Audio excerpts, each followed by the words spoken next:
Good morning and happy Saturday. For those of you that are new, welcome. And for those of you that are returning, welcome back to the Torque and Thrust Talk Show, episode number 21, Bill and Tommy's Excellent Adventure. My name is Bill, and I've been an airline pilot for the past 7 years, hold 5 FAA type ratings, and currently fly the Boeing 737 for a major U.S. airline. My co-host is fellow co-founder of the Three Green Simulations Group, retired New York City EMT and flight sim extraordinaire, Tommy D. of Level Flight Simulations. On this week's shows, we are talking about Frontier Airlines' evolving business model, GTA 6 updates, and a 2024 Silverado 1500 ZR2 interior review. Then we'll be learning industry terms with jargon in a jiffy, learn from past accidents with our new segment Safety Stand Down, live listener Q&A, and our discussion this week, from old to new, generational gaps, are they true? I'm feeling very poetic today. But with that being said, good morning, Tommy D. How are you doing this morning? I am doing great this morning, Bill. How about you, my friend? I am doing good. a lot of stuff. I was adulting yesterday. Unfortunately, had to cancel my live stream for American Truck Simulator, which sucks because they came out with their new Nebraska DLC. But did a lot of adulting yesterday. I only have 3 days off. It's official. I've texted Tommy shortly after texting my wife. I found out on my first day of the trip, I am officially upgrading to captain on the Boeing 737 for my airline in Chicago. So I will now officially be Captain Bill official again. Originally, I was a captain at Envoy, my regional airline, when I first created my TikTok account, and then ever since I became a first officer at my current major airline, there's a lot of trolls out there. Oh, you're not a captain. You're not a captain. Well, now I am going to be a captain again. As early as July is when I'm going to start training, so it's going to come quick. So I'm not sure if I'm going to track it really, because I want to be really focused on the training and not necessarily the I guess the social aspect of it in terms of TikTok and stuff.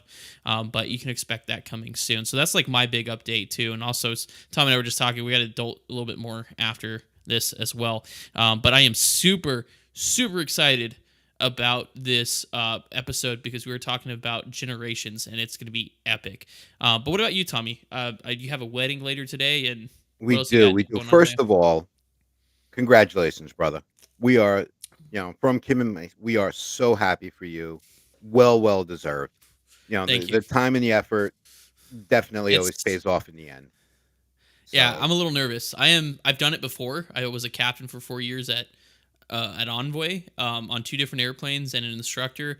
But there's just something about being at a major airline with a 737 and being a captain. It's just I'm a little nervous. yeah, because So when you it's had a big texted deal. me that was confirmed, I think I texted Kim.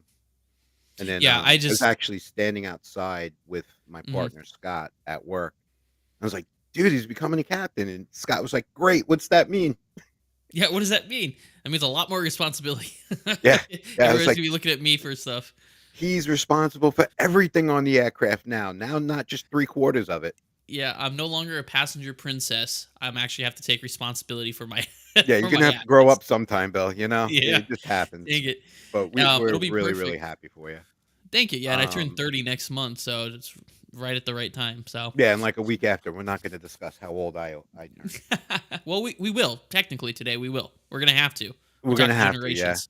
But, We're gonna talk about it. we had a good week. I'm winding down my time at my current site. I have 4 more days there. Um, Wow, that went by quick, didn't it? yep.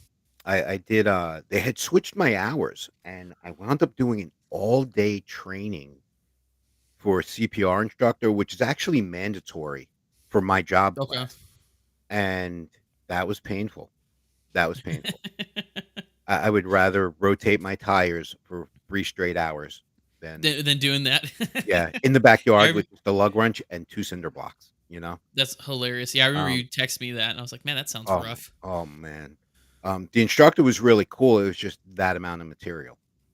Gotcha. And then last night, was one of the first of our larger group flights that we ran through Hmm. 3 Green.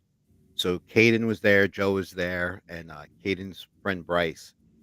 Oh, And Bryce. Okay. yep, it turned into a really good time. We flew 170s and a couple of Airbuses were up there, and it turned into a karaoke session. That's what I heard. I can't wait for the clip to be posted. Yeah, you might wanna put cotton in your ears, though, to stop the bleeding, But and, yeah, it was some of it was pretty bad, and we ended it by, singing happy birthday to our friend Ashley, so happy birthday. Today is her actual birthday. awesome. And did you all make it safely to your destination? We Did did, y'all we did, race it on? yep, I lost the landing competition at, Really? -275, yeah. That lost it? Okay, but here's a question: how was center line and touchdown zone? Because if you I had was me within judging, touchdown zone, within center line. okay, well that's what I'm saying. But everybody else was like that too. Because it's one thing to float it to the other end of the runway and get like a negative 10 foot per minute landing. Yeah, I know Caden was the first that landed. I'm sure Caden made center line and touchdown zone. Yeah, I yeah, it's know I Caden. did. So, I don't know about Joe and Bryce, but oh man, I think the I'm winner was like 103, -103. I gotcha. That's pretty good. And Now, then, yeah, we have wedding realistically, today. Nice. Yeah, I mean, and I wish I could join. I got home because once again it was late to the regionals, and or I was coming home on one of the regionals, and um, because of delays and stuff because of weather, and I unfortunately didn't get home till like midnight, and then I was like, man, I only got 3 days off, and it's supposed to rain, so I had to do a bunch of lawn work. Met our new neighbors, and just had to run around and do a bunch of like busy work to get everything set up before I go back to work in a couple, well, actually in 2 days. Well, yeah, and Also, I'm sorry, go ahead.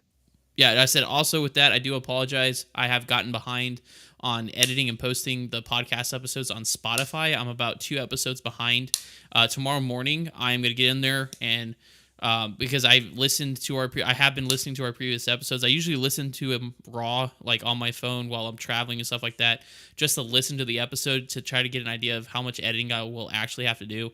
Luckily, the past 2 episodes are all real good content, so I really got to do is just slap the music to either end and post it. So tomorrow you can expect 3 new episodes tomorrow. The 2 past episodes, episodes 19 and 20, and then today's episode will all be posted tomorrow. So I will catch up to that. So that was my bad. I've gotten behind because of all the busyness at work. Yeah, and it actually did come up last night that if you would fly in a group flight, and I said sure he would, depending on flight schedule and Yeah, adult I duties. So it's love. like he won't be doing it every single Friday like we No, do, but he'll I could pop in there and do the try. group flight. Absolutely. Like I don't. I like the like Microsoft Flight Simulator. I don't mind doing if we're doing a group flight. I think that's a lot of fun with other people. So yes, I would absolutely love to do it. But it just depends because especially with 3 days off, with a lot of stuff to do at home, there's not a whole lot to do or a lot of time to be able to do that stuff. And Mhm, unfortunately, the adulting side of stuff comes first. like, having being on the planning side of larger group flights through my virtual airline, Hmm. I actually did that for a while. That was one of my duties. Um, we're looking at no more than maybe, like, an hour 45 block time, Okay, yeah, I don't want to be because too if bad. it's a Friday night op, kind of scientific the way I go about it, like, departing the lesser used airports, so we're not experiencing ground delays and Yeah, well, and things like I like said, we'll that. figure it. Yeah, I Yeah. can figure it out. It's just my schedule, but that's something we can regularly plan on if we get those Fridays off. But moving the podcast along because, like Tom and I were talking in pre-show, it's going to be a long one. So we're going to try to limit our. The discussion's really good, but it's kind of lengthy. So we're going to try to make sure that we keep moving along. So if it seems like we're kind of cutting things short and moving along on the other segments, that's why. It's because we had a really good discussion today. But first, I will be starting off with some aviation news this morning. And this morning, we're going to be talking about Frontier Airlines. So, Frontier Airlines, as you know, is ultra low cost, or so we thought. Ultra low cost is basically this, I guess, the cheapest way you can give someone a seat on an airline.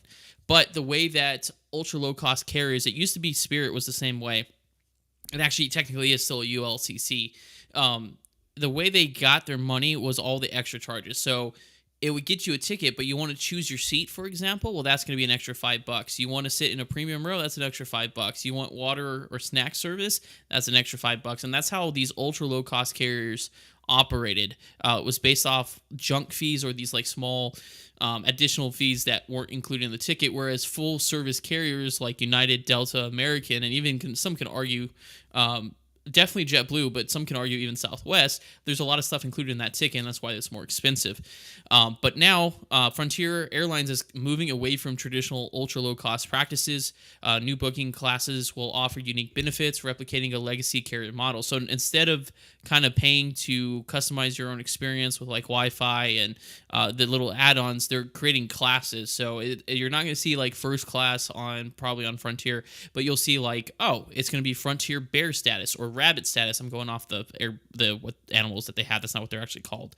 But Frontier is based off. They have like animals on the tail of the aircraft and stuff. But based off those different classes, you'll get different levels of service, which is more like real world or not real world, but the legacy airlines where they have like premium, economy plus, and economy per se. So they're moving more towards that. And the carrier's introduction of a transparent booking system, which aims to prevent passenger unhappiness with high add-on fees.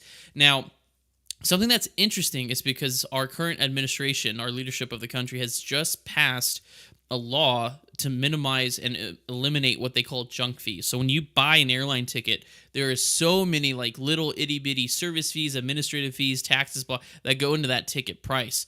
But now the federal government is, and Department of Transportation is looking to eliminate those to manage the prices, I guess, of or additional miscellaneous fees that would drive up the cost of airline tickets. Now, it is notable because the federal government hasn't regulated airline pricing in terms of tickets since 19.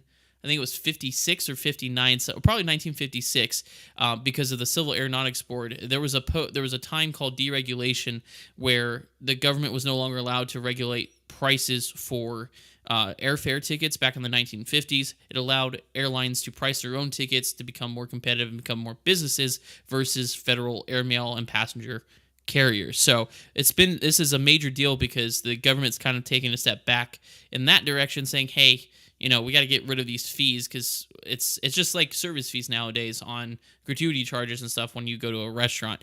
The service fee, honestly, like at our local Alamo Draft House, I asked them one time where it went. It was $10. They couldn't tell me where it went. I asked, does it go to my server?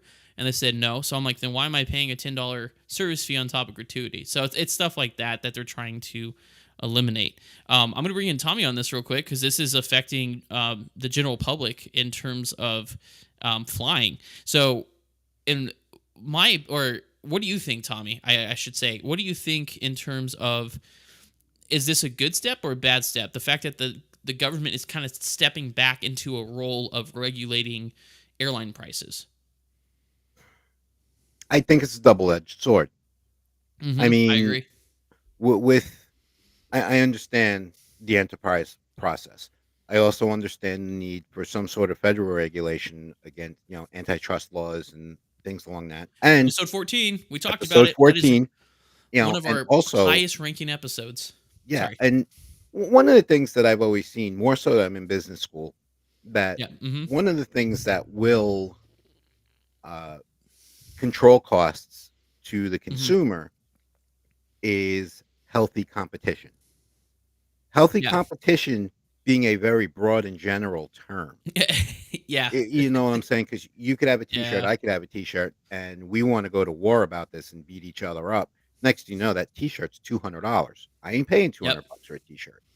So Nope. if Yep. some professionality can be kept within that, that's fine. Hmm. That's not a problem. Excuse me. Um, it's when it starts getting out of control, I would expect to see the federal government to come back in and be like, hey, stop. Which, and yeah, like you said, it is a double-edged sword. What I don't want is, because obviously the airline's making money is good for me as a employee of the airline. But the big thing is too is I don't want it to go too bad. I think it's okay that they're kind of being like nixing these fees. Because like I said, it's like getting your bill at a movie theater and there's a service gratuity fee or a service in there, and it's like, where, what? I thought that was Right. part of it. Well, it's the cost of delivering the service. No, that's called business costs. That's overhead. That's what you pay for, not me. But yeah, so I think it's kind of the same thing where it's like it's good. I think it's good for the federal government to be like, hey, stop. Perfect example of this is not really a federal government, but kind of a smaller example is Newark, right? My favorite airport of all time. That was sarcasm if you guys didn't catch on to that. But when I first started flying in and out of there with my current company, they were selling $30 hamburgers, right? Like quarter pound McDonald hamburgers for like $30. It was ridiculous. And finally the Port Authority stepped in and said, stop. You guys can't do this, right? Because capitalism, that's part of capitalism, right? Free market. You can set the prices sky high and anybody that wants to buy it can. But the problem is they were exploiting the fact that people had limited choices in Newark Airport. It's not like you can just go outside security and get food there, especially there's nothing around Newark Airport. So they kind of backed it off, which I kind of feel is the same thing with the DOT doing this. Because I think it is protecting consumer interest, and it ultimately will help the airlines in the long run. Because if those fees disappear, yeah, it's going to drive down the tickets. We may not make as big of a profit margin, but on the other side as well, it'll drive more people to buy tickets. So it's like one of those things, you lower the cost. It's that balance between cost and or supply and demand, right? If you lower the cost, then more people are going to buy it. So then you kind of make the same money. So I think it is a move in the right direction. I just would caution the federal government from going too far, because then we're going to start going back, 50 plus years to the time of the Civil Aeronautics Hmm. Board, where they're the one that regulated. But the big thing with the Silver, or with Frontier, is that we are finally seeing, and I've called it before, like when I was a regional pilot, the ultra low cost carriers are going to disappear. There's just no market in the United States really for them. If you think like in Europe, yeah, it's because Europe has a gajillion different airlines. Each country has like 50 million airlines. And even though they, it's a smaller geographical area, so they have to be able to undercut one another and operate low cost carrier models to be able to be competitive. But here in the United States, Southwest was the original low cost carrier, but they're moving more towards a full service kind of idea, because of especially the cost and the services that they're offering. JetBlue started as low cost; they're now full service, and they're doing great. Spirit is failing. We talked about that. Spirit is financially is having troubles. They're furloughing 260 pilots as of the most recent update. They've canceled their new Airbus orders, and United is rumored to be the ones that are taking their new A321 Neos. Possibly, it's not confirmed, but that is the rumor that is going around in the industry. Well, out of the legacies, there's only two airlines that could that actually have the financial horses to do that and take Yep, over an and that is order of Delta and that United. size. Yep, Yeah. Delta and United. American is American. I'm not going to get into that. Their financial strategy has always confused me. But with that being said, we're finally, not finally, but we're seeing the extinction of the ultra low cost carrier. Spirit is struggling. JetBlue was the answer to that. The DOJ said no.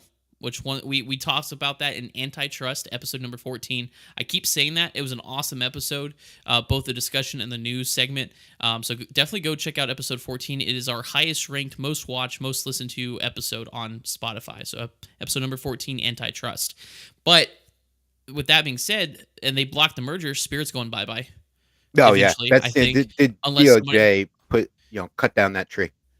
Yeah, and Straight it's up not cut down official that yet, tree. but unless it's bankrupt or somebody else helps out Spirit, they're going down the drain. And then Which is there's what Frontier Business 101 tells me, that bankruptcy would be their next step, and then a for protection. financial restructuring and stuff like that. Yep. Yeah. Which bankruptcy is basically makes any. It's they would have to the union would have to reapproach the company and do a bankruptcy contract, because it Hmm. basically null and voids that during bankruptcy because of restructuring, which is not good for pilots. It's horrible for pilots.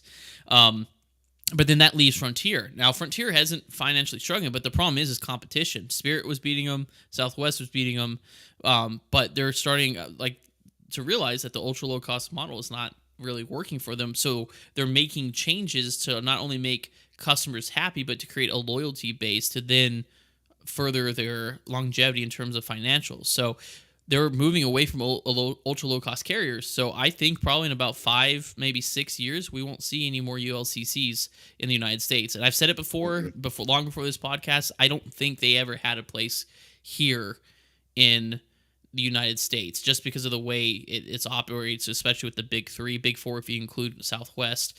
And ultra low cost was a huge thing during the pandemic, because nobody was making money during the pandemic because everything was shut down. So ultra low cost carrier was the way to travel if you needed to, because it not only saved you money, but it was just the most viable option for people who were struggling, necessarily. Well, not struggling, but it was a cheaper option to fly versus paying a full price fare on one of the legacies, right? During a time where there wasn't a lot of personal income happening because of COVID. So, but that's something that we'll kind of keep our pulse on. Like I said, the Biden administration just passed the FAA Authorization Act, which is going to help increase wages and recruitment for air traffic control as well, which is perfect because we do need that. They're short staffed. We talked about that in episode, 3, about the short Yeah, that was staffing. that was one of One our of the first original. episodes Yeah. we talked about. So I'm happy because air traffic controllers work hard. So hopefully that'll help them out as well. Also, we talked about last week, Ding Dong, the Witch is Dead. Age 67 and 364 days is no longer on the table. So that's finally done. I've been listening to that for the past like 2 years. So that's finally done. But also that gets it's targeting those junk fees that we were talking about earlier. So it'll be interesting to see how that affects the industry, excuse me, economically. And as always, I will keep you up to date as things change. So that was my long-winded aviation news today. But up next, we're gonna keep it rolling with Tommy with some gaming updates and one of our favorite anticipated games coming out, GTA 6. Go ahead, Tommy. Thanks, Phil. Good morning, sports fans. GTA 6 is now set and confirmed for a fall 2025 update. Also, the same article coming off of GameSpot, which is a very reliable source of information that I use. I use very few gaming news sites, but GameSpot's a good one. You can go ahead and read the entire article. It is lengthy. They also saying expect delays, but they did confirm fall of 2025 for release of GTA 6. Everyone, including myself, even though I might have to wait till 2026 to play this game because I'm on PC, is excited about this. They are going to be releasing trailers. The parent company, Take Two, that's the parent company of Rockstar, says that they're sure that Rockstar is going to deliver the ultimate product as far as GTA is concerned, with the amount of work that's coming into it. With that being said, they also mandated that all their remote developers and workers, as of April 15th, report back to their offices to um, continue working on the project in office. And that is for one major reason. That is for the leaks, to control leaks and to control actually sale of portions of the games to companies that make cheats. And that's what they're doing. And this does not come without a financial burden. Take Two has laid off. We're only in May, but Take Two has laid off hundreds of workers already, citing financial issues. So it's kind of a double-edged sword here as well. We're going to get a superior gaming product, but there are people who are looking for new jobs, unfortunately, as this goes on. Strauss Zelnick, who is the CEO of Take Two, refused to answer any questions about that. But the growth of the company in the pipeline of titles that includes other games that they oversee apparently started taxing their financial system a little bit more. And that's a little bit later on in the article. We're not going to get too crazy into that. The key takeaway here is confirmed fall 2025 with possibly some developmental delays. And those of us who are waiting for the PMDG 777 know all about that. But that's where we're at with that. I know this little piece of information is probably pretty exciting to Bill because he's been looking forward to GTA 6 since 6 months after Since GTA 5 came out. 2013. Yeah, since Yeah, 2013. Yeah, I've been playing GTA 5 for a while. Fun fact, my parents didn't let me get it because it was rated, is it mature? I think it's rated M, so I great couldn't play it. and So for I would, mature. yeah. So when I was in high school, or no, middle school, I would go play at my friend's house because they would let me play it. And There you go. don't tell my parents. I don't know what you're talking about. Yeah, exactly. Plausible deniability. But yeah, so I've been waiting for a long time. I'm hoping it comes out because they teased us so hard with that first trailer back in, was it December, November? When It when just, did we break it on the show? I want to say it was around Thanksgiving. yeah, I around forget the Thanksgiving. episode number, but we had that trailer 24 hours after it hit the waves. Yeah, it is, and it's so exciting. And there was rumors that there was supposed to be one yesterday, before the earnings call. For it was, what's the name of the company, the publishing?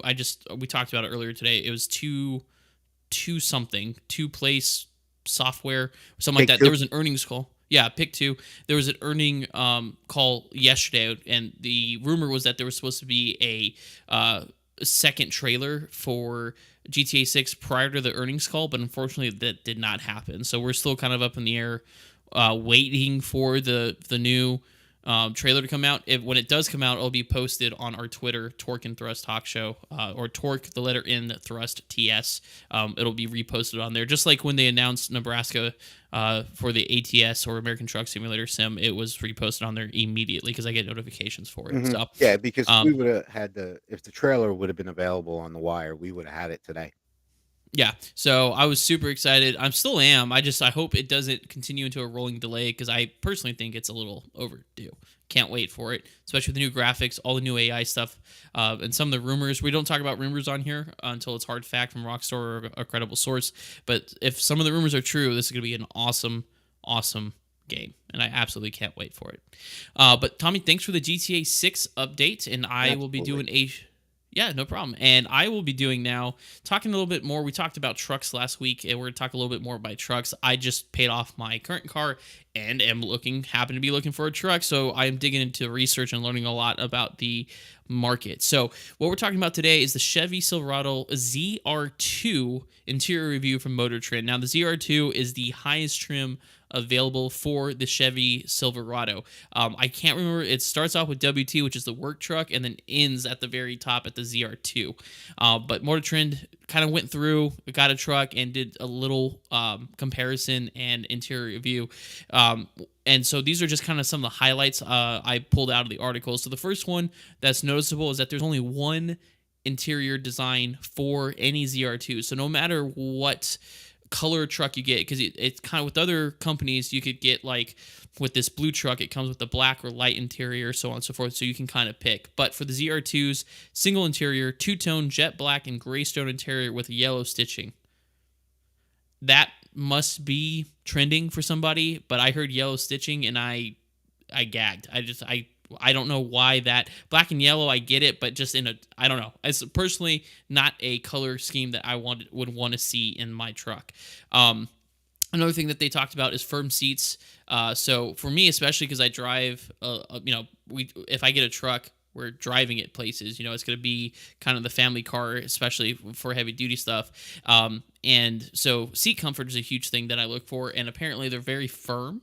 I have a Chevy Cruze right now, and those seats are comfortable even on long rides. So I don't know where the change. That's a 7-year-old car, but for this one, for the ZR2, they say it's kind of firm. And the big thing too is that they're placed very low in the cab, which is a big deal because the ZR2, well, any truck, if it's a full-size truck, is a big truck, and visibility is very important. And according to the article in the review, it's lower in the seat or lower in the cab than any other vehicle in the market, any other full-size truck on the market, I should say, which causes issues with visibility, which is a big problem. We also talked about that on one of the early episodes of this podcast. I think it might have been episode number 4, where I talked about that in automotive news, or maybe it was episode 7, something like that, where I talked about that, where one of the biggest reasons why trucks and stuff were killing pedestrians is because of the visibility issue and also the bluntness of the front side of a truck compared to other vehicles, where other people would, quote, just kind of roll off the vehicle if they got hit, versus the bluntness and the basically wall of steel at the front of a truck. So visibility is important. So that is definitely a minus in that category. Another thing that the article mentioned is the model that they were reviewing, the ZR2, had a $995 sunroof option, but noted that it wasn't really worth it because it's very small. It's not like a moonroof or panoramic. It's kind of like a 1990s sunroof. There's nothing really to write home about it. And they also mentioned that when they took it through a car wash, they opened the manual cover, so it's not electric. You physically have to move it back, and it actually leaked apparently during the car wash. So they had it leak into the vehicle while they were going through a car wash. So that's something that is, for the price that you're paying for a truck like that, which is probably $60,000 to $70,000, shouldn't be like that. Vehicle controls are kept old school, so they haven't really updated the interior too much. They keep a lot of the controls on the door versus a touchscreen infotainment system. One thing they did move was the integrated trailer brake control, which actually moved from behind the steering wheel onto the center console underneath the infotainment system, which makes it easier to access. Another thing Chevy did away with was cigarette lighters. That's okay. I mean, especially nowadays, not a lot of people smoke, but for those that would utilize cigarette lighters, it's kind of a bummer. But now they have 120 volt outlets and USB charging ports, which is becoming more popular with smartphones. Now, that is the end of their review, and I'll bring in Tommy on this because this part is my opinion. So, looking at trucks, right? Because I'm looking at and most options for the trim levels I'm looking at are pretty much the same. But the things that I value is value. Actually, it's just the level of the stuff that you get for the money. So Ford there where you start really getting bells and whistles is their XLT model and up. I was talking about that last week. Ram, you have to go pretty high up in the trim levels to start getting updates. If you go with their base like non-work truck, you're talking about a 6 to 7 inch infotainment display, analog dials, and like a little 3-inch LCD screen, monochrome LCD screen. And that's your extent of technology. You don't get the smart adaptive cruise control that you would with like Ford or Nissan and so on and so forth. So for the amount of money that you pay for the truck for a Chevy, you don't get a whole lot, which is extremely disappointing. Like I bought my Chevy LS back in, or Cruise LS back in 2017 when I was a new hire first officer. So for the price, I got an infotainment center. Same thing, analog with a little LCD display in between, and no cruise control, which I thought was fair for the price that I paid for it. But now, like these trucks, the Silverados, they're expensive, but you're not getting nearly as much bang for the buck as you would anywhere else.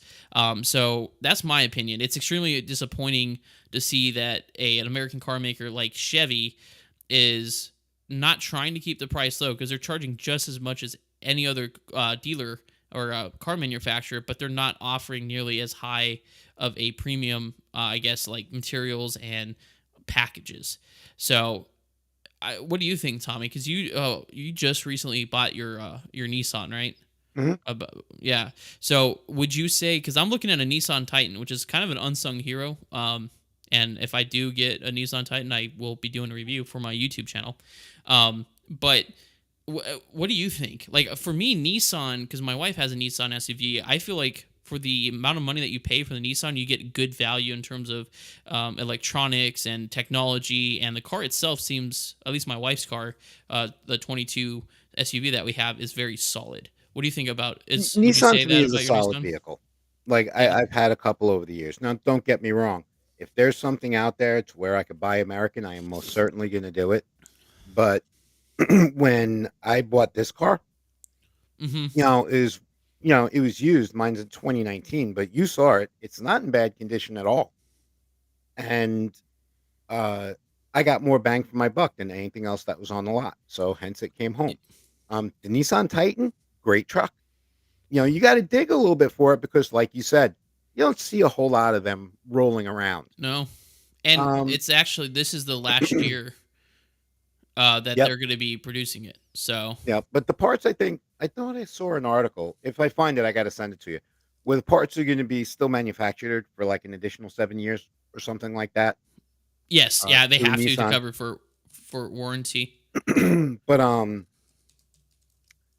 with Chevy, I am a fan of Chevy cars, not so much Chevy trucks. I saw Yeah, the new Silverado. It was okay. It was all right. When I look, I'm a Tundra guy or a Ford 150 guy, because those yeah. 150s, they have been around almost since Adam and Eve, and they are They, durable. they they are, but then they come with their own issues. That's the thing. It's like you look at the. It's really stupid too, because I look online. I look at like Edmunds. I do a lot of research before I buy a car, because I'm looking for stuff like reliability. I don't want something that is riddled with problems. But it's ironic because you look at the professionals like Edmunds and like Kelly Blue Book, and you look at the reviews for the Hmm. Titan, and none of them like it. They complain about like heavy steering, and the super comfortable seats are the only thing that you get from it. But then you read the reviews from the actual people who own the vehicles, who have owned Titans, and they love it. They said it's great. Like the heavier steering is nicer. It's a reliable truck. Like the 2024 Titan is the last vehicle with a truly naturally aspirated V8. Yeah, granted you lose like 2 miles per gallon, but like your Ford F-150 has a 3.7 liter EcoBoost V6, so it's a turbocharged V6 to get you to the 400 horsepower, but it's only 6 cylinders. Yeah, you get 3 more gallons or 3 more miles per gallon on highway with that, or they have what is it called, the cylinder shutdown Yeah, where an technology, eight will shut down to a six for economy. right? Yeah. Which causes issues. It causes reliability issues for your vehicle if that occurs. Whereas the Titan, the 2024 Titan, doesn't have that issue. I think it's a naturally aspirated V8. Still provides about 400 pounds of horse or 400 horsepower. With I got to look at it again. I think it was close to about 418 pounds of torque. Somewhere around that. But there's less reliability because it's a true V8. There's no technology making it a V8, V6, V8, V6, and only for 3 miles per gallon. Right. You know, so and that's no, like I said, so it's really hard for me, and I'm definitely gonna have to test drive them because like part of me wants a Ford because it's a great, Ford is renowned for their trucks. Other vehicles, not so much. Ford used to stand for found on road dead or fix or repair daily. Hmm. So it's one of those things, and that's also in the back of my head. I don't want to just buy a truck for the brand. I want to make sure I'm getting a truck that's going to last me, as long as because I drive cars until it's time until they're about ready to die. Basically, That I don't that's the way I've always been. yeah. So, and another thing too is value. Like for example, your Fords, they don't come with like bed liners or anything like that. It's your raw, so you have to go pay an extra grand to get like a spray and bed liner and stuff. Because Hmm. unless you want to scratch the crap out of your truck, whereas the Nissan, that's part of the standard package. Yeah, The and I think they Nissan use comes Rhino with that. liner on Nissan.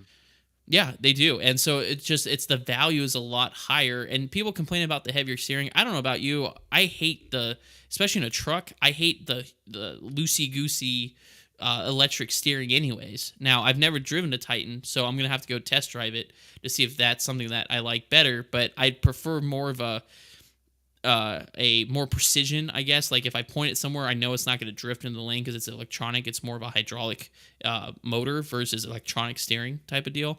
So I don't know. It's just weird that there's a lot of car companies now that are truck manufacturers that they're building expensive trucks, but they're not expensive cars, if that made sense.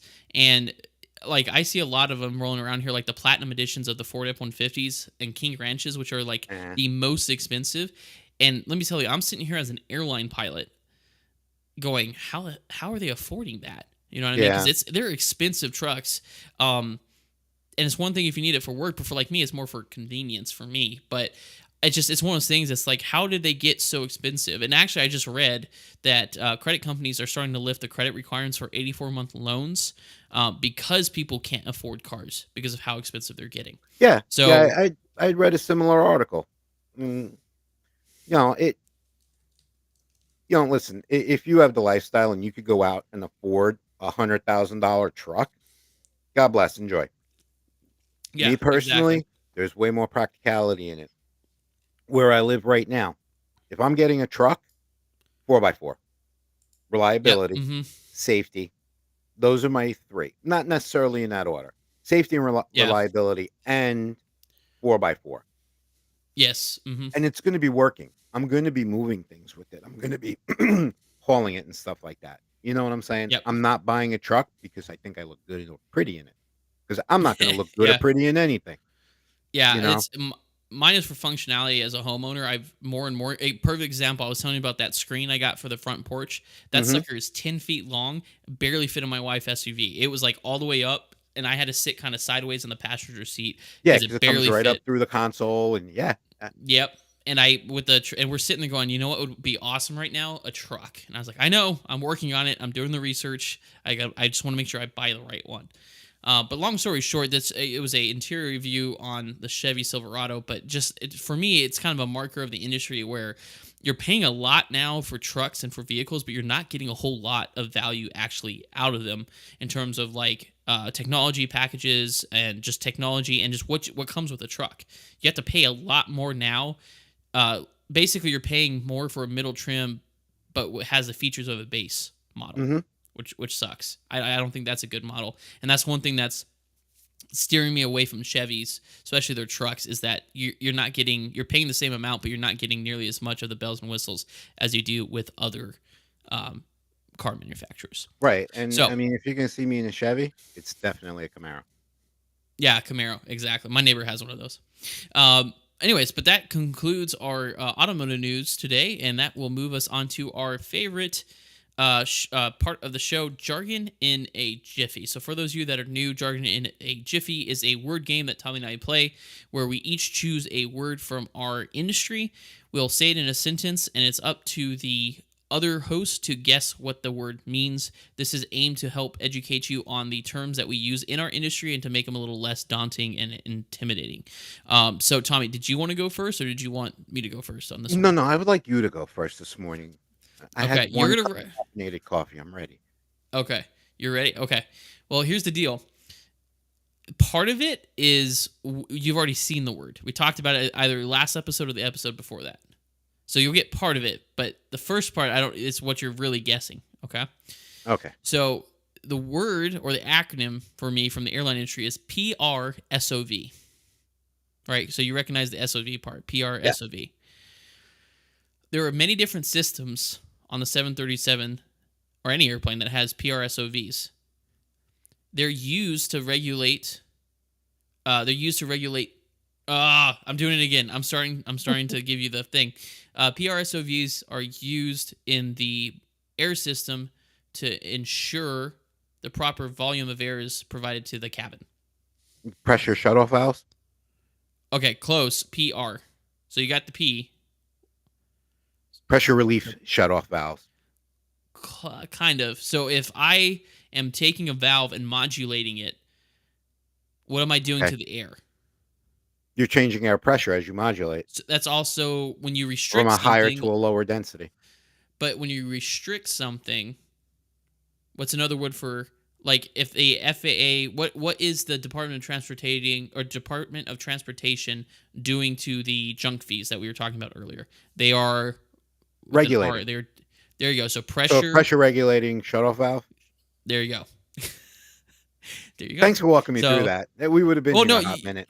yeah, well, no, you had it when you said pressure. I was like, and that's why I was like, man, the sentence. There's no way of not giving it away. But yeah, so basically, a PRSOV serves. So there's a shutoff valve, which we talked about last week or the week before, which is just open closed. Right? There's Hmm. no metering, which is like fuel and fuel. Is one of them that has it. But like our air system on the 737. So our bleed valve serves as PRSOVs.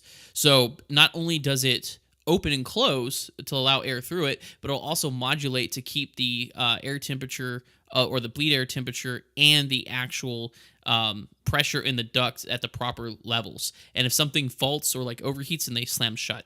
So they're DC powered, electrically powered, but pneumatically actuated. That's actually So really cool. That was a good one. I like that one. yeah. So, and you guys are going to hear more of that as I'm going through my upgrade training as a captain. I am going to be reviewing a lot of this stuff, so that you could expect a lot more stuff like intricate knowledge of the 737 to be coming out on these Yeah, episodes. which means I'm So, just going to learn a lot more, which is always exactly. appreciated. Yeah, that's the whole point of this segment is to learn. All right, so that was mine. Tommy, what is yours? Okay, so mine is actually 2 words, but it'll all bind in. Okay. And you might not nail it on the head, but you're definitely going to get it. The term I'm using is interstitial fluid. Enter Interstitial fluid. Hmm. So here's what? the sentence. Burn victims' blood pressures later after the burn go low Mm-hmm. because of interstitial fluid shift. Interstitial, is it fluid within your tissues? Hmm. Yeah. Thank There's 2 God I types paid of fluid. attention to English. All right, sorry. Interstellar, interstitial. What was the first? Intracellular, interstitial. I would say Interstellar. That's a movie. Hmm. But Okay. yeah, So that fluid basically the blood pressure will drop initially because that mhm. fluid shifts to go where the burns actually are to start healing the burns. Oh, and away from the heart, Hmm. basically. Takes And it out of so, the okay. vascular system. Yeah. Interesting. I didn't know that. So that makes sense. So if I go to my medical and I need my blood pressure to go down, I should severely burn myself. Right. So is that what you're Burn telling like me? the back of your forearms. Yeah, just burn. What are you doing? Well, Like we're there with the lighter. Just hold on, doc. I gotta get my blood pressure down. yeah, yeah. Oh boy. Well, that was good. We both. I mean, I didn't know exactly what it was, but I caught the word inter and tertial, which I figured had to do with tissue of some sort. So in it like fluid. That's the only way Mhm. I'm getting this. Is I don't actually know the definition of the words. I'm just guessing what the meaning of the word itself. Yeah, and the Uh, wild thing about the medical field is even, like, interstitial fluid, like, you can figure it out by using the word context. yeah. Hmm. There's other things like acetylcholinesterase, that Don't tell that me what type that of is thing. because you'd use that. I don't. Yeah, I maybe don't know in, what like, it is. 6 months when we both forget about it. Yeah, but that was a good one. So, let's see. Tommy got it. I got it. Well, I would say mine's not really. I guess the word based off its not context, but its I I definition. I I still kinda didn't know got what it mine with a little bit of was. coaching. Yeah. So we'll call it halfway. Yeah, That was yeah, we'll go 50 halfway. on that one. Yeah. All right. Now we're going to talk about our new segment. Well, fairly new. We've been doing the past couple episodes. But we are talking about our safety stand down segment where we talk about airline and transportation accidents that have shaped the industry. As morbid as it sounds, I've talked about it in the past, but all the aviation regulations that are in effect now were written in blood, is what we say in the industry, basically meaning that people have passed away or have been harmed, which have led to changes in the industry. And unfortunately, that's just how it works. Everything goes smoothly until it doesn't, and that is when the industry changes in terms of regulation. So this is directly from the FAA website. They have a whole database talking about some of the most significant accidents in history. Last week, was it last? Yeah, last week we talked about TWA2 and United Mhm. 716, which is one of 716. the first notable one, which led to the creation of the FAA and more regulations regarding air traffic control and such like that. So this week we are talking about Braniff Airways 542 and Northwest Airlines 710 in 1959 1960. They're not the same accident. They're two separate accidents caused by the same thing that led to change, if that made sense. Braniff, for those of you that don't know, Braniff is what eventually became Southwest, and Northwest merged with, or was absorbed and merged with Delta a while back. So that's, if you're going, what airlines are those? That's where they became. So Braniff Airways Flight 542. It was a Lockheed Electra L188 Alpha. Cool airplanes, by the way. And experienced a left wing disintegration on September 29th, 1959, about 3 miles east of Buffalo, Texas. Now, Northwest 710 was also a Lockheed 188 Alpha Electra. This was about a year later in 1960, but they experienced a right wing failure airborne near Cannelton, Indiana. So a little bit of background: Electra was a technologically advanced aircraft for the time, with bigger and more powerful engines than previously reciprocating engines. The Electra had an estimated 5,000 horsepower turboprop engine with large diameter, wide propeller blades. They had 4 of them. They were massive. That's why they look so cool.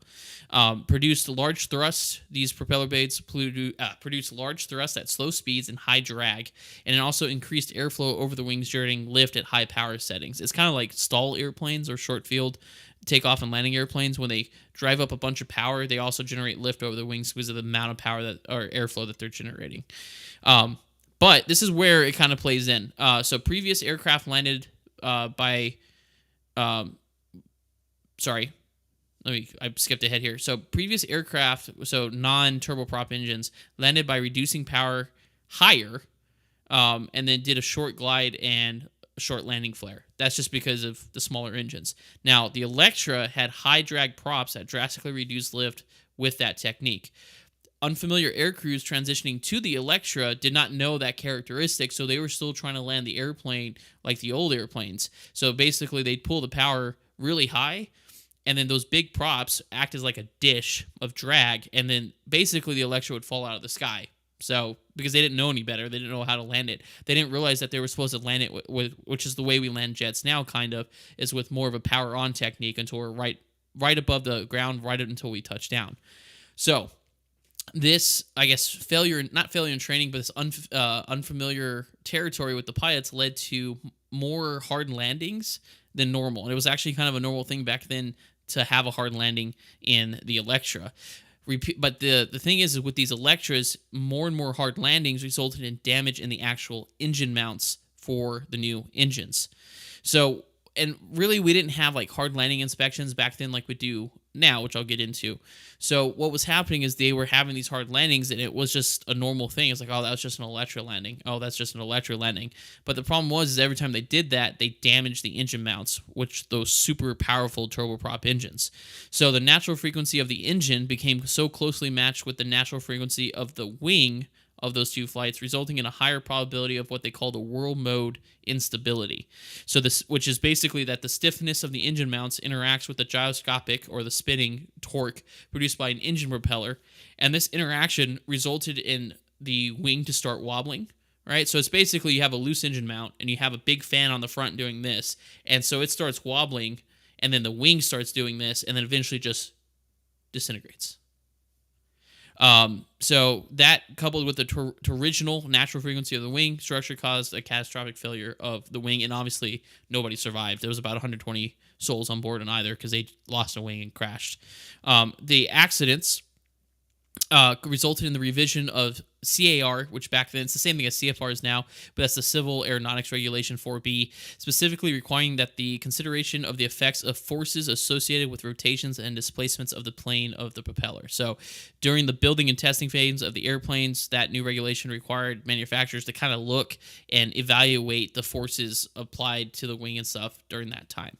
Now, that later on led to the creation of 14 CFR, because remember, once after the 1956 crash, and once the FAA became more of a deal in 1959, they recodified all the old regulations from CAR to CFR, so 14 CFR Code of Federal Regulations, and it developed to Part 25 in 1964, which Part 25, if you guys probably have heard me talk about it on some of my TikToks and informational videos, but Part 25 is basically what regulates the performance requirements for airline transport category airplane like the 737. So it's a huge deal.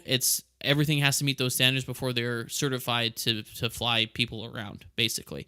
So that's where this comes from. So it led to the creation of 14 CFR Part 25 in November of 1964, which added a more specific airspeed envelope in which the aircraft must be free from flutter. So not only just the props, but just the aircraft in general shouldn't be shuddering and shaking. Now, in 1978, as a response to other accidents, which we may go over here in the future, 14 CFR 25.571 was retitled and amended to introduce the concept of damage tolerance in relation to damage resulting from fatigue of principal structural elements.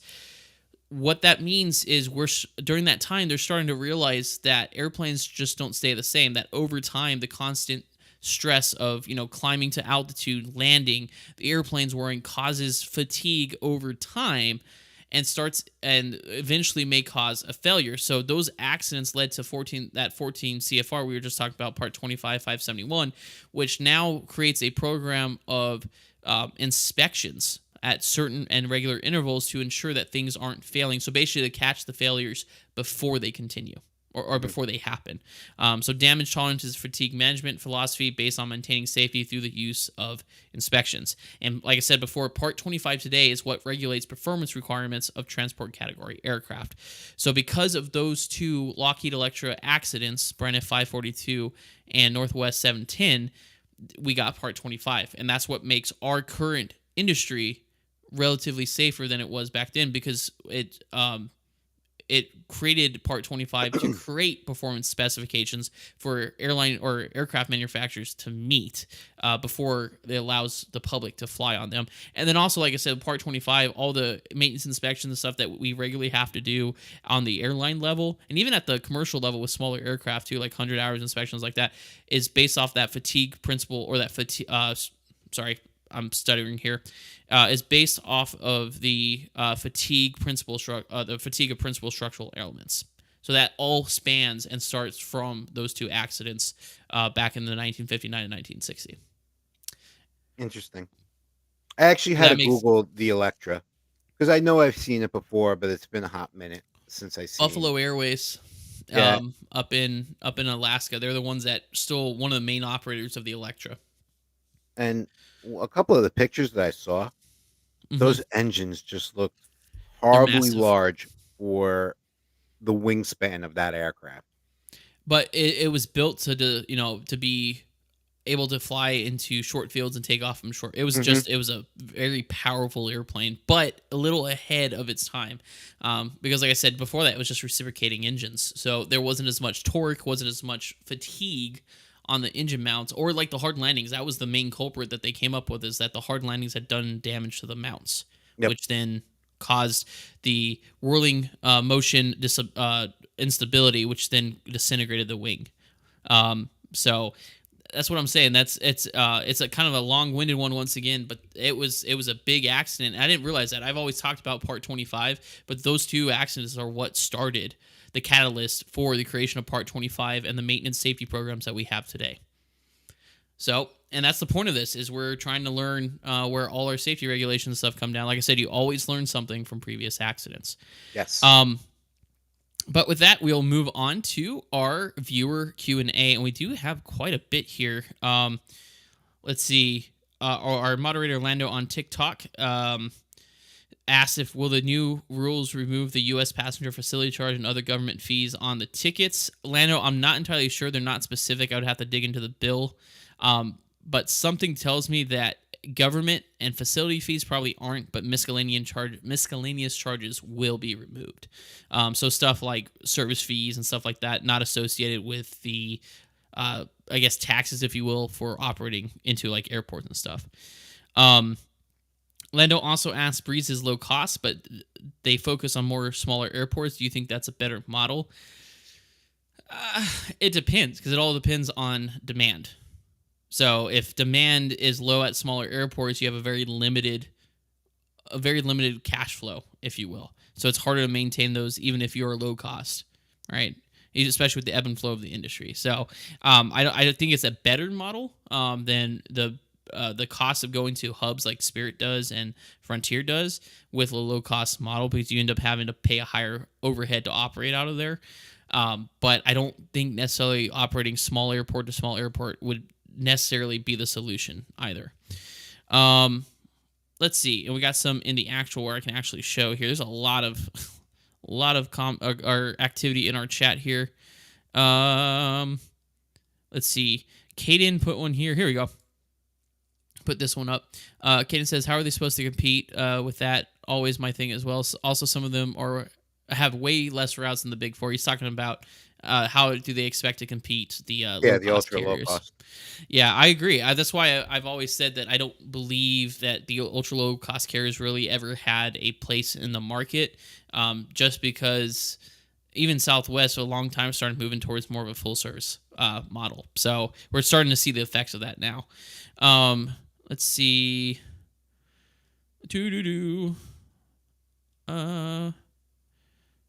Sorry guys, I gotta scroll through these.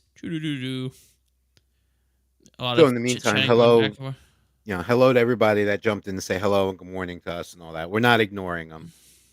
Nope. We're saying hello. Let's see. Okay, that's all I got on my side in terms of relevant questions. What about you? Nope, I'm good. Just the one. Caden posted one about the Beechcraft with the doctor and two Oh, children. I specifically didn't mention that because I have absolutely no idea Yeah, about I that. I haven't don't think seen there's that been. one. Yep, and that's why I didn't mention it. So until we'll look into it for next episode, we can talk about it if there's an official report. But I Uh, haven't seen that yet. okay, I have one. If you didn't see yourself in the career you are in now, what else would you have done? Ash, I would have went into Um. law enforcement. Yep, law enforcement. That was my fun fact. When I was in college, I was actually geared up to go work for the Brevard County Sheriff's Department in Florida. That was my goal out of college. And then to fly for them and maybe fly eventually for Customs and Border Protection, because they did their the air interdiction office in El Paso where I grew up. They were very active. So I always thought it would be cool to fly for law enforcement, but it just didn't work out. I did ride-alongs and stuff, and I was prepped to when I graduated to go to the academy, but I got a call from the air wing, the sheriff's, the guy that was the chief pilot of the helicopter or the air unit in Florida, and he said, "Go to the airlines, dude. They pay way more, and you're gonna get there a lot quicker." So I took him up on that, and that's where See, I'm at now. my, So, my little short that I actually tested, passed, and went through everything. I was just waiting for an academy appointment date for NYPD, and then a certain mayor was elected. and instead of three individual budgets, merged all the budgets into one main budget for the New York City Police Department, and that expired my list. There you go. Now, talking about now moving on. This I'm gonna love this. All right, we're moving on to our discussion today for this episode. Bill and Tommy's Excellent Adventure. We're talking about going back in time, and we're talking about the different generations from the beginning of time when they started calling them generations until now. So the name or the discussion topic is from old to new. Generational gaps, are they true? We're going to start this off by showing off. Tommy and I pulled some old photos of ourselves. So all 6 of you in TikTok and everybody that's watching on the other live channels here. This is Tommy. I was 14. So this was, oh gosh. Let's see, 14. So that would be 2009. So over about 15 years ago for me. And Tommy, when was this for you? You were 20? I was 20, so this is 1991. Here, oh man, this was before I was born. There we go. So that is young Bill standing in front of one of the gliders I was flying back with in the day, and that is Tommy D. It's kind of cut off, but Tommy D is the one in the in the white shirt and with the stash and hair. That's Yeah, we're gonna keep back that up when for I the had hair. discussion. Yep, and we are going to keep that up for the discussion because we are talking about generations. Because Tommy and I are from different generations, and so on and so forth. But we're going to start off with something kind of fun. I already did mine earlier, but I found a quiz online that I'm going to walk Tommy through, basically determining what generation you actually were supposed to be in. I already know mine. I'm going to wait for the end to tell Tommy, but or to tell you all. But Tommy, what generation were you actually born in? So I'm a millennial by the skin of my teeth. I'm a millennial.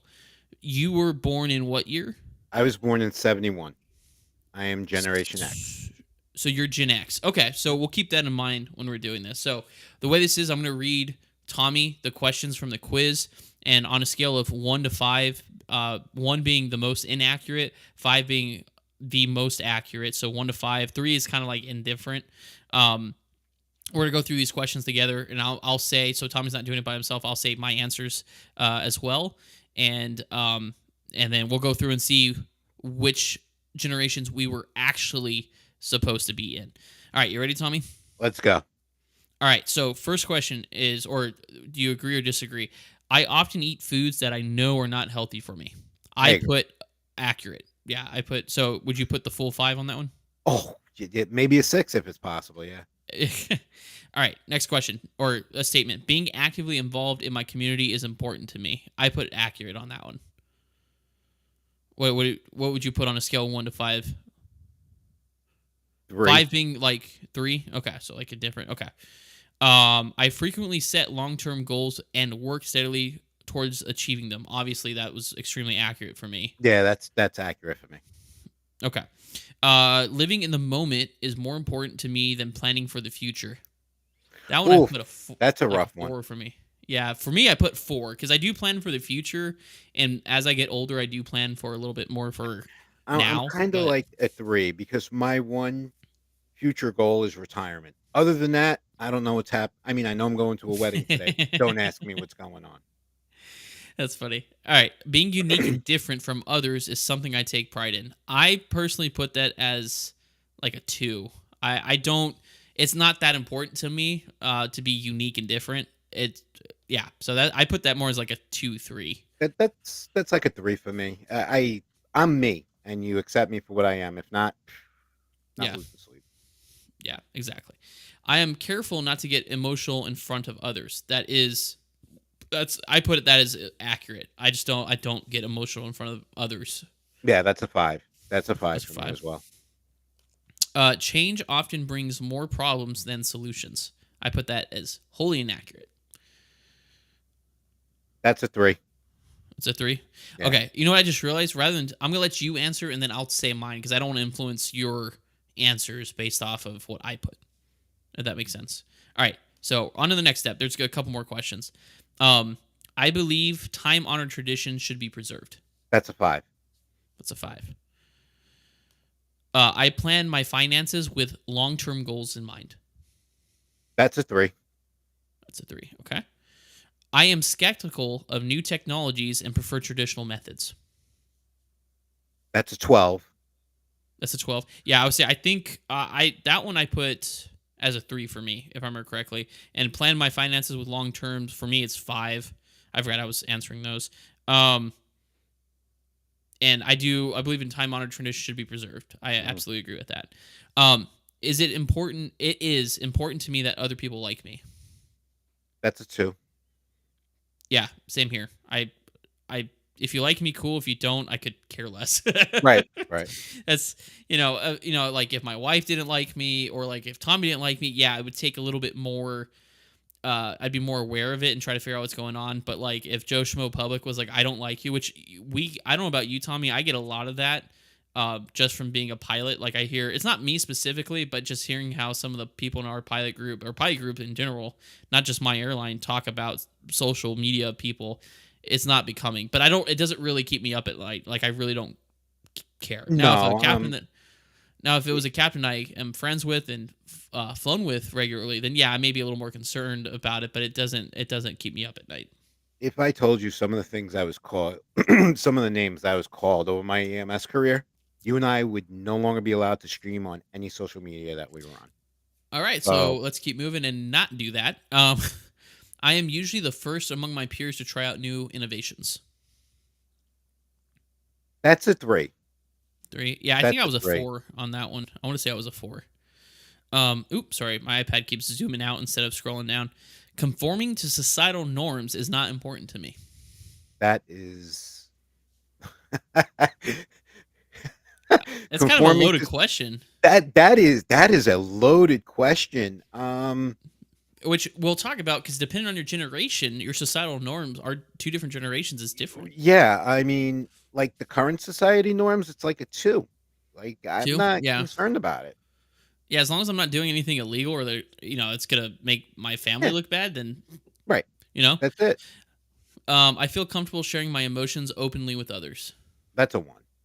That's a 1. I put that more as a 5. Like if it's somebody, like if there's something that I need or like I don't feel comfortable about, then I'll be like I'm not comfortable, or and this is why, or like I was telling you earlier about being a captain, I'm nervous, and it's not because I don't think I'm ready. It's just it's a big deal. So like I don't feel uncomfortable expressing that. I just don't get emotional, like crying or getting angry and stuff in front of other people, if that makes sense. But I don't mind sharing my emotions. Like, hey, this is what's causing the issue. After we go through this, I have an explanation of why I would be a 1 on that.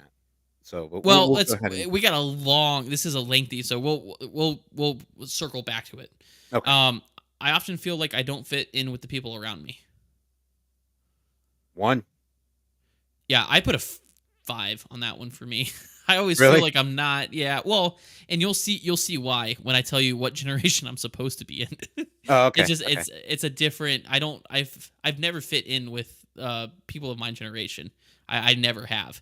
Um, I'm always the outlier. I don't know why. It's just I don't know if it's, and a lot of times I don't think I do anything. It's just I'm very I stick to my morals. I stick to my values, my work ethic, because I know what I'm doing for me is right. So, and that's where things change. But yeah, for me, I put that one as like 5. All right. I often find myself defending the way things have always been done. 5. I think I see where this is going. I like being part of a group. Would you rather work alone or in a group?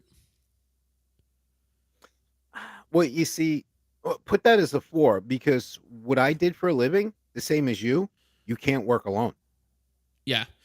In social situations, I tend to keep my emotions to myself. 2. Career advancement and future successes are always on my mind. Absolutely, yes. So 5, like 5. a full 5. Yeah. So for me, I put I sometimes with I've often find myself defending the way things have been done. I'm like a 3. Accurate. I love working in a group. I don't like working by myself. In social situations, I tend to keep my emotions to myself. That I put that as accurate. Um, and then career advancement, same thing, highly accurate. I am spontaneous and often do things without planning them beforehand. 4. I would say that's for Tommy. I Mhm. often volunteer. I was inaccurate. I was a one on that one. I always plan. I often volunteer for activities that involve helping others. 2. 2. There you go. Good job, Tommy. Yeah, no, I was a five on that one. I often act on a whim without fully considering the consequences. 4. I was a one on that one. um, Receiving public acknowledgement for my work is highly motivating. I'm sorry, say that again. Receiving public acknowledgement for my work is highly motivating. 1. I don't do anything for public acknowledgement. Yeah, same here. I honestly, I am so, I don't want to say awkward, but like for example, when a captain, I had this a couple weeks ago, they said, hey, you're a really good first officer to fly with. I really enjoyed flying with you. Or anytime I get a compliment, it's just like, oh, thanks, and then I immediately try to return the compliment, which often comes off as me trying to one up them, and I'm not. It's just I don't do good with public praise. I just because I do my job. I do it for me, not for the public praise. Um, I am often concerned about being perceived as different or unusual. 1. Yeah, you're not that weird. No. That's what I put. Yeah, I was like, I really don't care. Kind of falls in line. Okay, these are a little bit different. These are more like statements. It's kind of the same thing, but the answers are strongly disagree, somewhat disagree, neutral, somewhat agree, strongly agree. So kind of the same thing. Scale of 1 to 5, 3 being neutral. Okay. Is that fair? All right. And this is not meant to get political, but these are like things that would define a generation, basically. So climate change is a threat to humanity. I somewhat agree. Okay, so somewhat agree. Higher education should be free to any student who is academically qualified. I disagree. Okay, strongly disagree, somewhat disagree. Somewhat disagree. Okay, yeah. So the first one I put strongly agree for me for climate change, and higher education I put somewhat agree. I don't agree with the academically qualified part. I think it should be free for everybody. You see, that's where I'm But at too. Give yeah, everyone the so same fighting chance. yeah. Today's society does not place enough value on wisdom of elderly people. So strongly agree. Okay.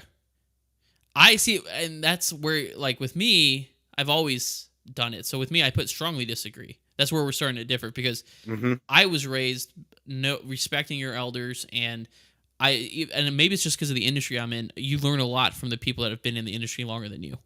So that's where mine came from. Next statement: with enough hard work, anyone can achieve their dreams. Absolutely strongly agree. I did too. I completely agree. I don't think the only barriers that we create are the ones for ourselves. That's right. Okay, you don't have to answer this, Tommy, but what is your gender? Are you a I'm a woman, a male. man? Okay, I would say, or the other option is I'm non-binary or have a gender identity not shown here. I just want to make sure everybody understands that this survey is completely inclusive. I don't know how this factors in, but that's part of the quiz. In what region did you spend most of your childhood? North America, right? You grew up in Queens. Yeah. Okay, you ready? Mhm. All right, so I am a millennial by birthright, not birthright, but by birth date. Um, I was supposed to be. You ready for this, Tommy? I'm supposed to be a boomer. I'm supposed to be a baby. Really? Yeah. The Um, generation that raised me. yeah, I'm supposed to be a baby boomer, and remember I was telling you I often feel like I'm outside of I've never fit in, and that's why I think it's because my work ethic and stuff like that comes from I think that generation. My dad's a boomer. He was born in 61. My mom's Gen X in 66. But that's where I get a lot of my work ethic and Mhm. stuff from is from my parents. So I think that's why I align more with the baby boomers than I do with my own millennials, which is good because nobody likes millennials, right? So I'm actually a boomer. But then that's also not good because like nowadays it's becoming more boomer is more of a derogatory term for someone who's older and doesn't know how to use technology. Right. So, but you're ready for yours? Oh, yeah. Yeah, I'm very I don't know if interested. you're gonna like this. Gen Z.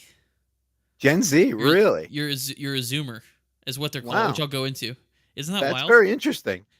But which makes sense because if you think about it, Gen X, and I'll go into it. You'll hear me repeat this, but Gen X is actually considered a bridge generation, where it was kind of the transition and brought together the boomers and the millennials.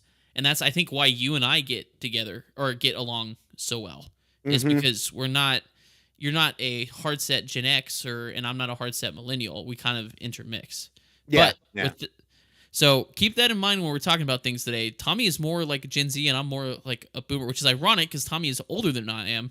He's a generation older than I am, but I am in the older generation That's according to this hysterical. quiz. With that though, let's talk about the different generations, because generations are kind of a weird topic in terms of how they're defined and stuff like that. So this is coming from what's it called? Worldwidetune.com. It's just, there's a bunch of websites that have this. But basically, generations are defined about 20 years apart, is what it is, right? Or some major event. So the first one is called the Greatest Generation, which is 1901 and 1924, or before 1924. They were defined by relation. They were also known as the GI generation because of World War One, but they were really defined by their relationships, their interpersonal relationships with other people. There was a huge respect for authority, a value of responsibility, and very patriotic. They had a very strong work ethic and dedicated, committed, and loyal, which makes sense, right? 1901, 1924. That's, I would consider, one of the Renaissance eras of the United States. With aviation, with transportation, with the workforce, things were changing. So you had to be loyal. You had to be responsible in order to make money and support your family, right? Yeah, I agree with that. I agree with that because that was my grandmother's generation. She was actually Generation. born in 24. Okay. Yeah. So what we'll do is I'll go through all these defining, and then you and I can discuss the actual discussion of whether this is basically laying the groundwork, the foundation for our discussion. Because then we can talk about whether or not there's an actual gap that exists. So the silent generation, which was 1925 to 1945, this generation helped shape the 20th century pop culture. Like, remember was it called the Flappers, Mhm.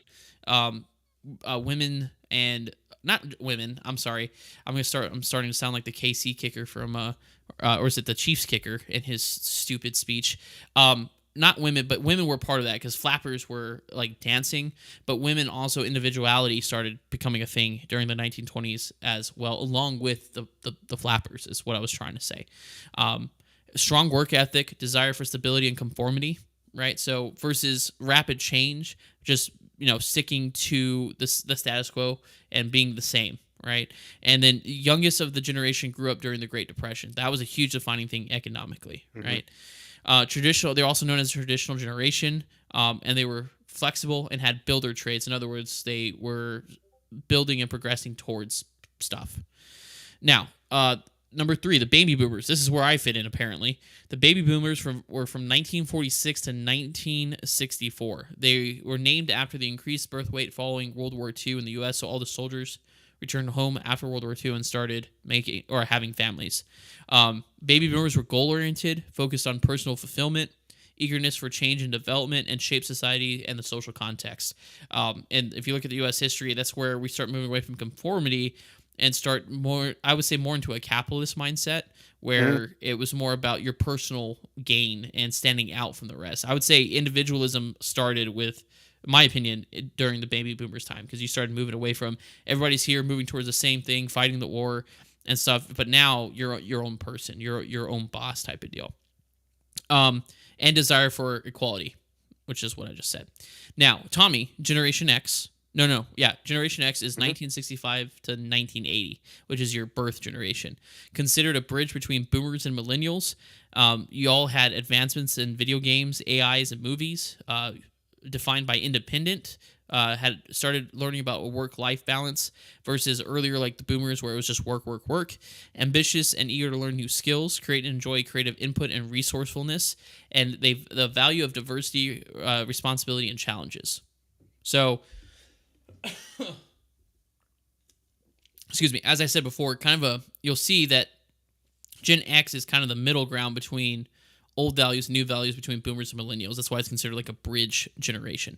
And not to mention awesome music. That's when video game culture really started popping out with Atari and stuff like that, and Yep. computer games as well, or arcade games. The 80s rocked, man. I wasn't around then, but I'm pretty sure if I was alive during the 80s, I probably would have enjoyed it The because it invention of the sounded, internet. yeah. Well, the internet was 1989. It was Really? I thought that military was one of in ours. 89. No, Well, I've seen the of invention of the internet. public, and I'll go into that. Public internet was the millennials. So, um, but let's see. Millennials. Yeah, this is me, aka also known as Generation Y. From 1981 to 1996. I was born in 94, so I barely got stuck Oh in yeah, there. you just scratched in there. Yeah, just barely. Millennials born now are marked by having fewer children than previous generations. Some could argue that that may have to do with values. Um, the article did note a drastic decrease in fertility rate in the world, which I tried researching and I couldn't find any other data to support that. But just having fewer children than any other generation. We grew up on the internet. We're technically the first global generation because of the internet. I would argue that the World War II era, this what I say, that's not the boomers. That would be the silent generation, is global. But millennials had more of a global reach because of the internet. Let's see. Sorry, let me back this up. There we go. First global generation, tech savvy, entrepreneurial, drive to learn new things, expect collaboration and understanding from others, and this is the emergence of a young generation and social activism. Sorry, guys, I don't know if there's somebody in my backyard, but my dogs are freaking out. And social activism. So that's where we see the youngins start doing like protests and stuff like that. Which, if you think about it, conformity back in the day, with the silent generation in the 20s, you wouldn't see that. So it's where we start seeing the change, and that's probably driven from the internet. Now, Gen Z was from 1997 to 2012. They are also known as Zoomers. Now, this is where Tommy, according to his tests, fits in more than his birth generation. So see if any of these sound familiar, Tommy. Focus on education and its importance in their future development, which you're in school. Makes sense. First generation to grow up with the access to the internet and social media. Obviously not true because the internet wasn't around, but you have a huge presence on social media now. So, money driven and ambitious, politically and socially aware, diverse, and also social activism. Social activism is something that's listed for all these other things. Does that sound pretty accurate? To a Some of those degree. I'm traits? not really To a degree. socially active. Well, yeah, neither am I. Well, and largely it's just because it's a fight that a lot of the stuff I don't know enough to pick a fight, and I don't have enough skin in the game to pick a fight. Right. So, And then if I do the research and I have the knowledge behind me to pick a fight, someone's feelings are going to get hurt because I'll yeah. revert back to, so I just stay out of it. There's Some the Gen say, Xer. yeah, the other generations put Gen X to bed and they read us bedtime stories, sang us a lullaby. Don't poke the bear. Yeah. Some things I am perfectly, just you do you, Yeah. I'll do me. We're good. Just All right. go about your way. Now, the next one is Generation Alpha. That's from 2013 to 2025. That is our current generation. They are the children of millennials. They spend more time. It says more time all the time. I see kids with a better iPhone than I have. Kids that had like the iPad 12s. 2-year-olds with iPad 12s. So they're all in the electronics. AI is their reality. Learning is personalized, right? Because back in the day, you just went to public school, like I did. I went to public school, and you were taught what was taught. It wasn't until later on in the later generations where personalized education plans really became a thing. So now it's more personalized.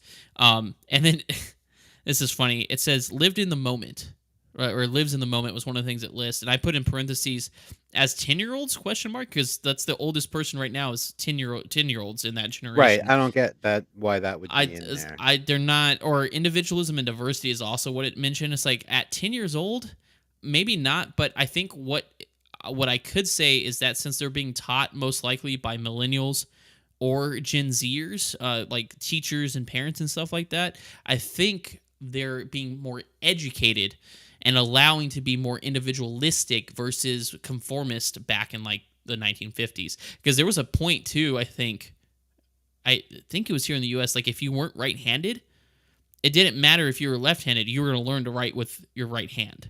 That sort of stuff. There was a time that was like that Yeah. because So, my father is left-handed. but does he write with his He could write right with hand? both hands, yeah. Okay. Yeah. So it's stuff like that. So I think what it is they're not themselves are individualistic and diversified necessarily, but I think it's because millennials and Gen Zers or even Gen Xers are the ones that are teaching them and are their parents or grandparents and allowing more room for being an individual, if that makes sense. Mhm. Because I mean, I'm not a psychologist, but like 10 years old, that's the oldest person in this generation is 10, right? Because it's 2013. So maybe 11 years old.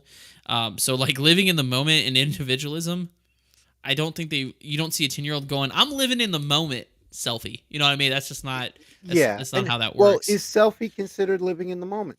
I mean, because I don't like driving by our elementary school because when that lets out, you know, even the younger grades, you gotta look out for the cell phone zombies. So, You know? and that is a perfect transition to our discussion topic. Is there actually a generational gap or is it a perception?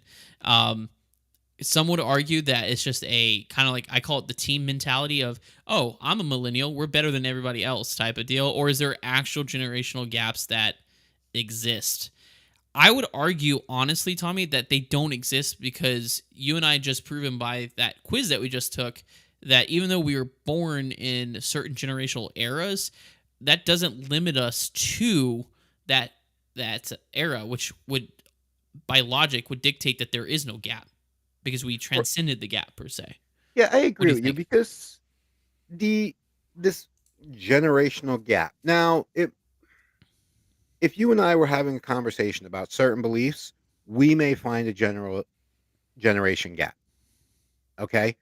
Yeah, You being a millennial, me being an Xer, there are things that you're gonna see one way, I'm gonna see another way, and it's one of those things where you're just gonna agree to disagree and move on and go play Call of Duty, and yeah, it's nothing.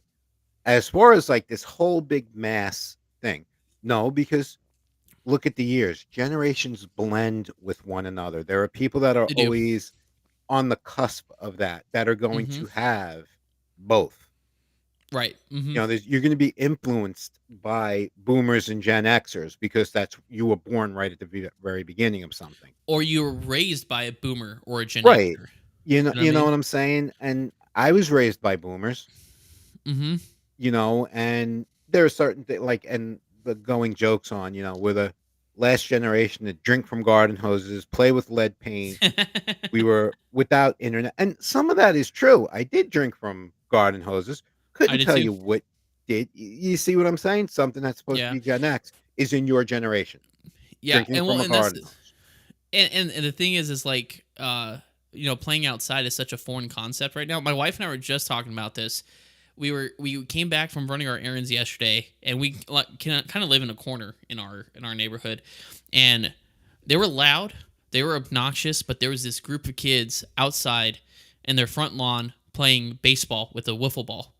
They had like little stuff out, and I told my wife we were sitting Love on it. our back porch. My dogs were hating it, but I said, you know what? That's summer. I'm like, that is it. Like brought my wife and I said that brings joy to us to see that. Yeah, they're loud. Yeah, we don't care. They're being obnoxious. They're running in the street. We almost, they almost lost the ball because we almost ran over it coming in. But it's one of those things. That's what I grew up doing. I was Yeah. constantly outside doing stuff. But Generation A right now, and that's what I think brings joy to my heart is that those are generation maybe Z to A, those kids, based off what they look like in terms of age, but they don't have their faces in an iPhone, they don't have their faces in an iPad, they're outside playing, interacting with one another, which once again would argue that there isn't a gap, because a lot of people argue that Generation A, they're not as social, they're lacking the social skills that other generations have.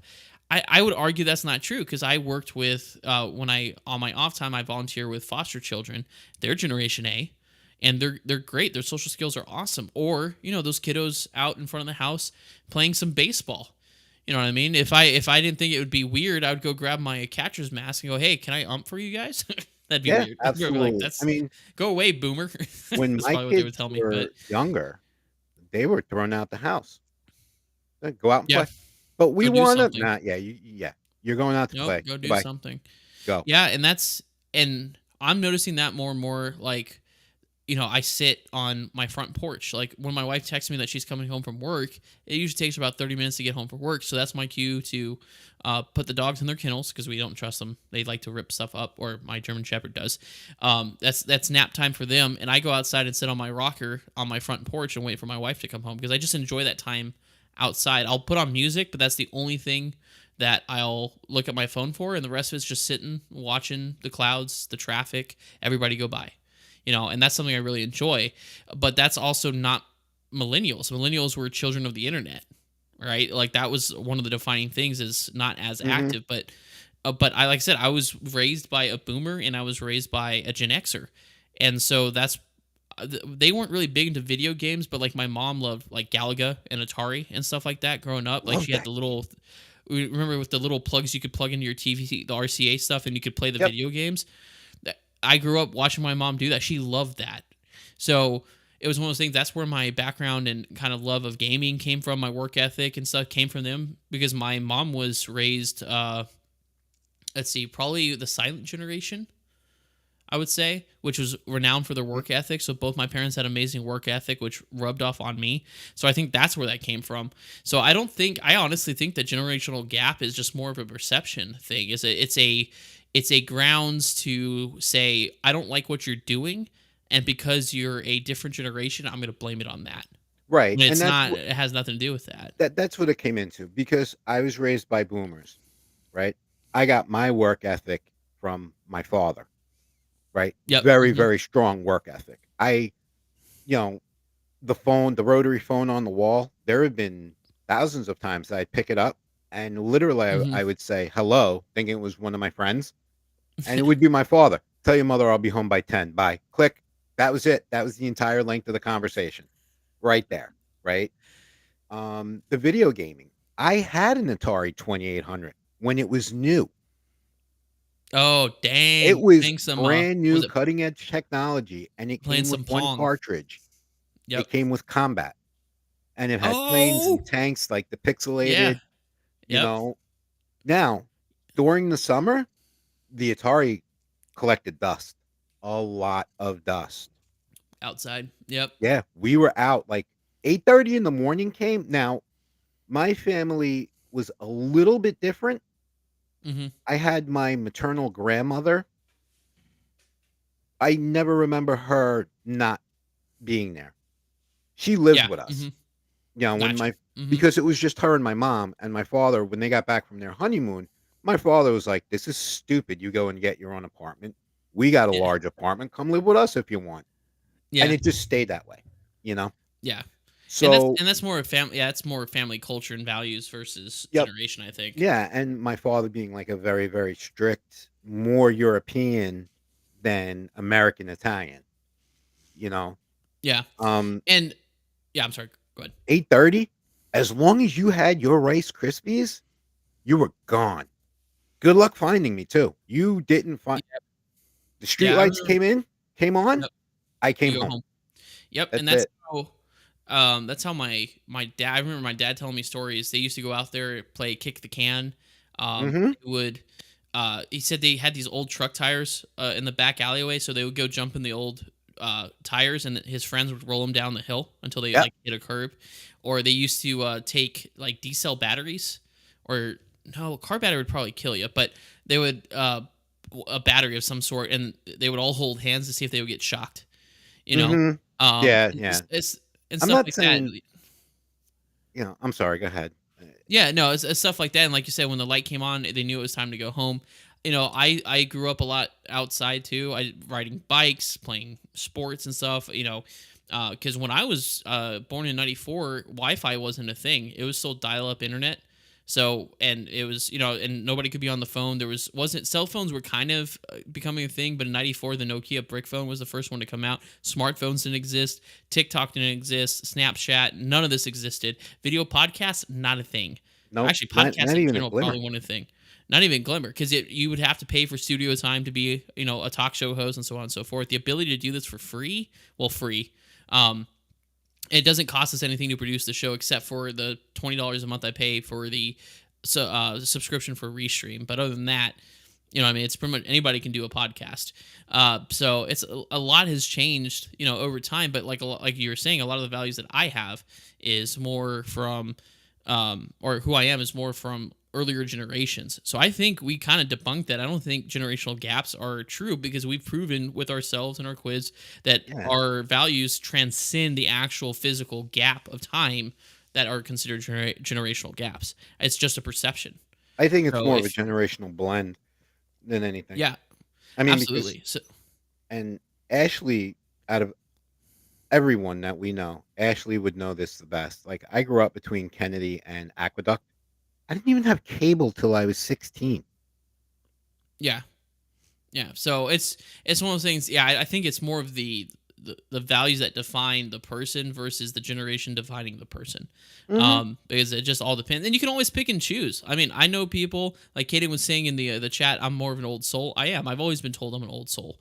But then there's also people that are older than me that are super immature, right? Or people that are boomers that exhibit no values, from that generation. So it just all depends. I think we can officially say, if you agree, Tommy, with the Torque and Thrust Talk Show, our opinion, I don't think generational gaps actually exist. I think it's all No. perception. So if you Yeah. ever catch yourself going, well, that's because they're a millennial, just hold up there, boomer, okay, and take a second and realize that it may just be a difference of value, not the generation, because that's the problem with this perception of generational gaps, in my opinion, is that it suddenly turns into a generalization of an age group, right? Like you hear the word millennials or Gen Zers, and the people are just they're rolling their eyes, or even boomers, right? The young kids are like, okay, boomer, that became a thing.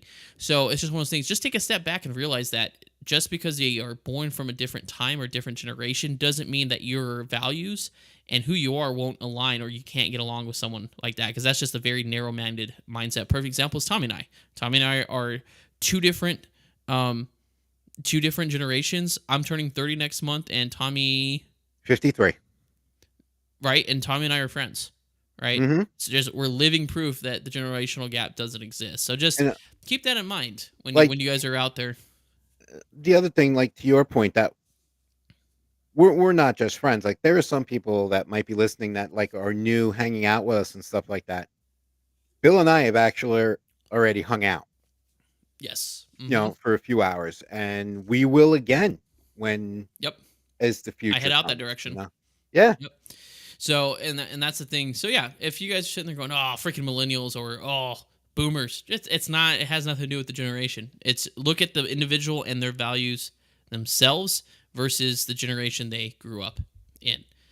Oh, that's such a heartwarming message brought to you by the Torque and Thrust Talk Show. Anyways, There you go. but with that, we're gonna Caden start wrapping up. What's up? Caden's only 19? Huh. I thought he Yeah, was right around he's no, he he's was a Gen like Air. 23, 24. Gen Air 14, 18, 19. No, he's 20. That sounds about right. That checks. I'm reading the, Um, chat. yeah. But with that being said, folks, we're gonna wrap it up. An hour and 45 minutes. This is gonna be one of our longest episodes. Like I said, we warned you ahead of time. It was gonna be a long one because it was gonna be a fun one. Yeah, but I love And this episode.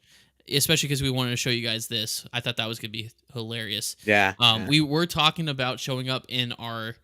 Although I wouldn't be able to find any of the clothes that I wore in the 90s, but it would have been a little more harder or more difficult to coordinate. So thanks for Tommy for lending me these photos, so that way we could air them here as we're closing out the show and during our discussion. But with that, ladies and gentlemen, that concludes episode number 21, Bill and Tommy's Excellent Adventure. We thank you all for joining us this week. If you enjoyed the show this week, please let us know by rating the show on the respective platform that you're listening on. For Spotify users, at the top of the podcast page near the notification bell, hit the three dots and select Rate Show. For Apple Podcast users, scroll all the way down to the bottom of the Apple Podcast page to give your rating and review. And if you are watching us live today and would like to review the show, please feel free to rate the show on Spotify or Apple Podcasts. So if you're watching the show right now and you have Spotify or Apple Podcasts on your mobile device, go to the Torque and Thrust Talk Show and give us a rating. Hopefully 5 stars. We're worthy of it. But Tommy and I are trying to get back up to the top of the most listened to aviation podcast in the world. As of December last year, we were number 58. So we're trying to get right back up there. If you want to stay up to date with the show and industry news, follow us on Twitter at Torque, the letter N thrust talk TS. It's right here on the ticker tape, right below me, right below my microphone. Go follow us on there. Those are daily and weekly updates with gaming and aviation news and stuff. We constantly repost and post on there as well. If you like to save the show for on-the-go entertainment and news, follow and turn on podcasts for the Torque and Thrust Talk Show on Spotify, Apple Podcasts, and iHeartRadio. Feel free to follow me and Tommy D on YouTube, Twitch, and TikTok. I am at Captain Bill Official, and Tommy is at Level Flight Simulations. The next flight show will be next Saturday, May 25th at 10 a.m. Central, 11 a.m. Eastern. And on behalf of the Torque and Thrust Talk Show, I am Bill. I am Tommy. And thank you, everybody, and we will see you next week.